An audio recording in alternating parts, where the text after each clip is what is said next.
sejahtera untuk kita sekalian, persekutuan komunita Gereja Kibait di mana saja kita berada. Kita bersyukur kita boleh dipertemukan kembali dalam Suara Perempuan edisi Agustus 2023. Baik, mari sama-sama kita mau belajar bersama-sama kebenaran firman Tuhan yang saya telah pilih dari kitab Galatia, pasalnya yang kelima, ayatnya yang ke-13 sampai ayatnya yang ke-15. Demikian sabda Tuhan. Saudara-saudara, memang kamu telah dipanggil untuk merdeka, tetapi janganlah kamu mempergunakan kemerdekaan itu sebagai kesempatan untuk kehidupan dalam dosa, melainkan layanilah seorang akan yang lain oleh kasih. Sebab seluruh hukum Taurat tercakup dalam satu firman ini, yaitu kasihilah sesamamu manusia seperti dirimu sendiri. Tetapi jikalau kamu saling menggigit dan saling menelan, awaslah supaya jangan kamu saling membinasakan. Amin. Tema kita pada saat ini yaitu merdeka di dalam Kristus. Saudara yang dikasihi oleh Tuhan, pernahkah saudara membayangkan bagaimana hidup tanpa kemerdekaan atau hidup tanpa kebebasan? Tentu kondisi ini tidak diinginkan oleh semua orang, sebab penuh dengan tekanan, ketakutan, kecemasan, dan kekhawatiran hari lepas hari. Bahkan membayangkan keadaan seperti itu saja kita tidak menginginkannya. Suatu waktu saya berkunjung ke lapas, menjumpai seorang yang ada di balik jeruji besi. Sebut saja namanya adalah Rio. Ketika berbincang dengan Rio, sejujurnya dia berkata kepada saya tidak ingin ada di tempat ini lagi. Menghirup udara bebas bersama dengan teman-teman, keluarga, kerabat, persekutuan yang ada, itulah yang menjadi harapannya. Sehingga dia berusaha untuk bisa keluar dari tempat itu dengan bantuan pengacara, sekalipun biayanya sangat besar. Saudara yang dikasihi oleh Tuhan, bebas atau merdeka adalah suatu kehidupan yang membawa arti dan pengharapan untuk masa yang akan datang. Itu sebabnya setiap orang merindukan sekaligus mengharapkan kemerdekaan itu sendiri. Sahabat super yang dikasihi Tuhan, Kristus telah memerdekakan kita. Ia memerdekakan kita dari dua hal yang sangat penting, yaitu hukum dosa dan hukum maut. Artinya, kuasa dosa dan kuasa maut tidak lagi menjadi momok yang menakutkan bagi kita, karena Kristus telah menyelesaikannya di atas kayu salib dengan sempurna. Pertama Petrus pasal 1 ayat 18 sampai 19. Kristus telah menebus kita. Kematiannya di atas kayu salib telah membayar lunas dengan harga tunai. Bukan dengan emas, bukan dengan perak, melainkan dengan darah yang mahal, yakni darah anak domba yang tak bernoda dan tak bercela. Jikalau demikian, apa yang harus kita lakukan setelah Kristus telah memerdekakan kita?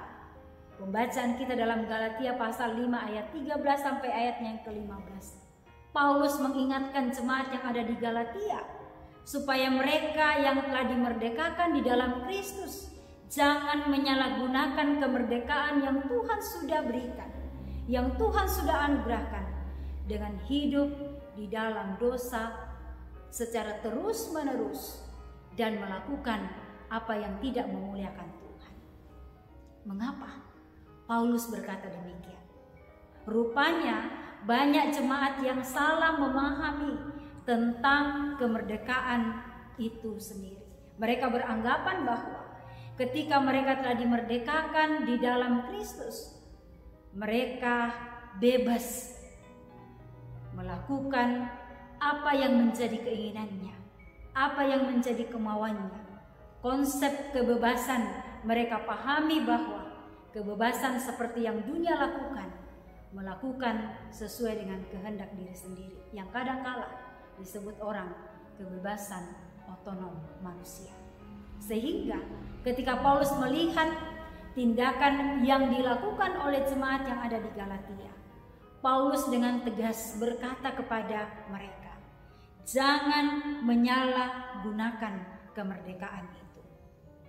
Mungkin ada di antara kita yang punya pemahaman sama dengan jemaat yang ada di Galatia tentang kemerdekaan itu sendiri.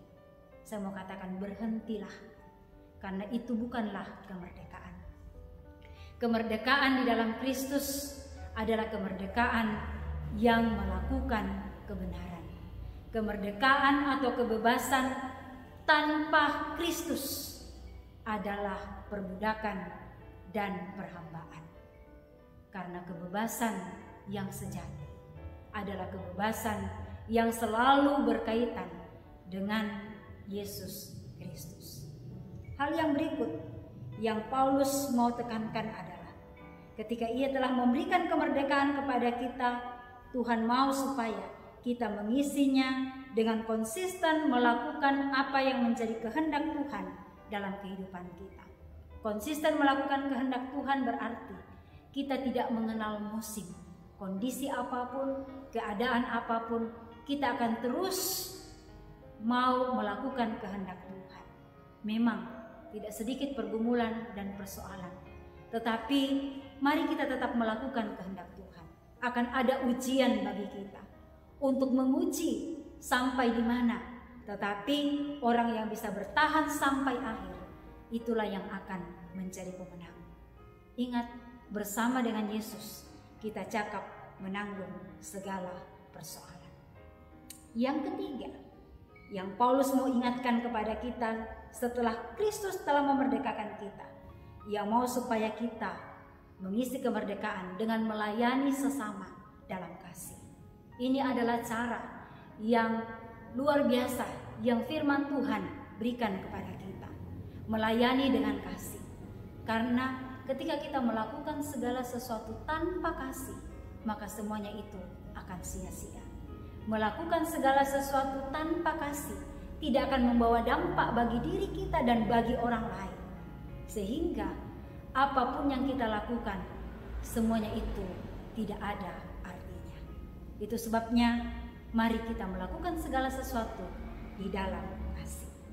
Dan yang berikut, yang terakhir, Paulus mau tekankan kepada kita, ketika Tuhan sudah memberikan kemerdekaan, biarlah itu kesempatan untuk tetap hidup suci dan kudus di hadapan Tuhan. Memang kita tidak bisa sampai pada standar Tuhan, tetapi Tuhan mau supaya kita berjuang dalam hidup yang ada. Tuhan pasti akan menolong kita. Bersama dengan Dia, pasti Dia akan selalu memimpin kita. Saudara, kemerdekaan Tuhan sudah anugerahkan kepada kita. Mari kita isi dengan benar, sehingga ketika Ia datang yang kedua kalinya nanti, kita akan menikmati kebahagiaan, karena selama kita hidup, kita melakukan apa yang menjadi kehendak-Nya. Tuhan memberkati kita dengan firman-Nya.